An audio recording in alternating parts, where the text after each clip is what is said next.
دویم مسله حاضرینو دا ده چې د شک د ورځې روژه نیول جایز دی او که نه. اوس د اتوار ورځ را روانه ده، سبا به کمیټي کینی او د اتوار ورځ چې دا په دې باندې به روژه وي او که نه به وي. نو که چېرې اعلان وشو خو ټول به ونیسو، خو که چېرې اعلان ونه شو او دا وویله شول چې میاشت ونه لیدلی شوه او اسمان کې وریځې دي، لہذا اتوار نه د پیر په ورځ باندې روژه ده، نو زمونږ بعضې خویندې میندې مشران کشران او خاص کر په پښتنو کې دا څیز ډېر موجود دی چې وایي چې حکومت خو هر کله یو ورځ شاته کوي او مونږ یې د دې د وجې نه نیسو چې دا حکومت هر ځل مونږ سره دوکه کوي او دا اتوار په ورځ باندې اعلان ونه شي او خلک راولګي او د خپل طرف نه د اتوار ورځې روژه نیسي او بیا د مونږ ستاسو الفاظ وي دی به تاسو ما سره تایید وکئ. مونږ دا وایو چې حکومت خو اعلان ونه کو او هر کله یو ورځ حکومت خوري یوه روژه خوري، خو که روژه وه نو فرضي روژه به شي او که فرضي روژه نه وه بس نفلي کې به الله قبوله کړي. مونږ داسې وایو که نه چې که فرضي وه خو الله به فرض وکړي قبوله کړي او که فرضي نه وه بس نفل خو هسې نفل دي. نو یا ساتي په عمدي نیت باندې نیولې مکروه دي، لکه ته چې وایې چې سبا به زه روژه نیسمه، که فرضي وه نو فرضي وکړي، نفلي خو هسې هم ده. د تا چې کله روژې نیت وکړو د ستا څه نیت وکړو؟ تا خو مشکوک نیت وکړو، تا خو د شک نیت وکړو او د شک نیت خو که یو کس راشي او ودرېږي چې که زه یو 3 رکعاته نفل مو وکړلو، که یو 15 رکعاته نفل مو وکړلو، که یو 6 رکعاته نفل مو وکړو، و تا نیت وتړلو ته چې کله مونځ کې الله پاک ته ودرېږي د ستا اختتامي سلام به کله وي؟ ولې دا نیت دومره ضروري دی؟ انما الاعمال بالنیات. د مونځ دپاره نیت، د روژې دپاره نیت، د حج دپاره نیت، د عمرې دپاره نیت، دا نیت اهم کردار ادا کوي. د دې د وجې نه د شک روژه کی تفصیل دا دی چې په شک ورځ باندې، شک ورځ کومه یوه وي؟ 29مه ورځ د شعبان، 29مه ورځ د شعبان باندې چې کومه انسان روژې تړي او بیا په دیشمې دپاره د اهتمام کوي، نو دا دیشمه به یا د رمضان د شعبان دیشمه وي او یا به اولنۍ ورځ د رمضان والا وي. نو په دغې 29مه باندې خلک د شک روژې اراده کوي او نیسي په دیشمه باندې. یا ساتي علماء کرامو پکې 2 بنیادی مسلې بیان کړي دي، په غور باندې واورئ.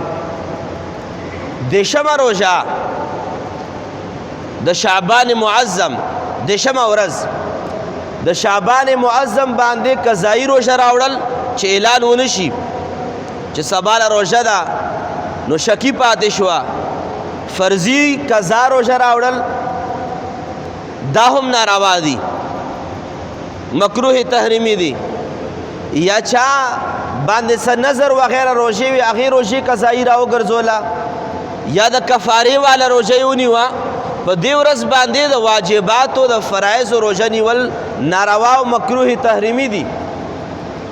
خو په دیشمه ورځ باندې چې موږ دپاره سبا بله ورځ له اتوار ورځ جوړیږي، د اتوار په ورځ باندې که څوک نفلي روژه نیسي نو د هغې دپاره علماء کرامو دا 2 خبرې ضرور لیکلي چې دیشمه ورځ چې موږ دپاره اتوار راځي، په دې ورځ باندې نفلي روژه هغه کس نیوی شي چې چا په دغې شعبان په میاشت کې نور هم نفلي روژې نیول عادت وي، نو بیا یې ونیسه، خو د نفلو په نیت بې نیسې. او که چېرې د ما غوندې وي چې مخکې روژه نه ده نیولې او بیا به همدغې دیشمه باندې روژه زه نیسمه، نو ما دپاره بیا مکروه علماو لیکلي، ځکه چې زما عادت نه ده او ما نن ونیوه، ضرور زما په نیت کې به خرابي راځي.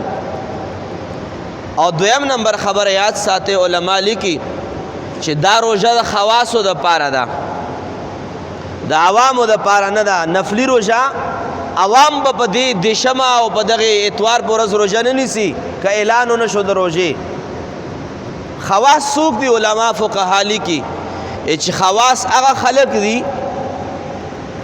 چې د هغه نیت کې ګډوډي نه راځي، نیت کې تردد نه راځي.